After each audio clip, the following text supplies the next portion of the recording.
Mga common mistakes ng mga bagong dating sa Taiwan. Maiinis ka sa pangatlo.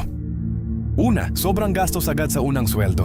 Unang sahod pa lang, bili na agad ng latest iPhone, bags, sapatos at iba pang mga luho. Imbis na ilaan para sa savings, padala sa pamilya o pambayad utang, inuna pa ang luho para may ipang flex sa social media.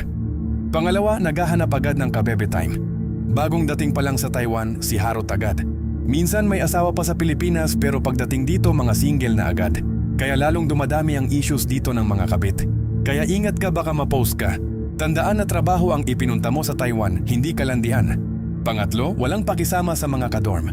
Hindi porket pagod ka sa trabaho, okay lang maging dugyot, maingay, o walang respeto sa kasama. Matutong maglinis, sumunod sa dorm rules at makisama. Tandaan na wala ka sa bahay nyo. Hindi lang ikaw ang nakatira, matuto kang makiramdam. Kaya kung may kilala ka na bagong dating sa Taiwan, i-share mo sa kanila ito para makatulong.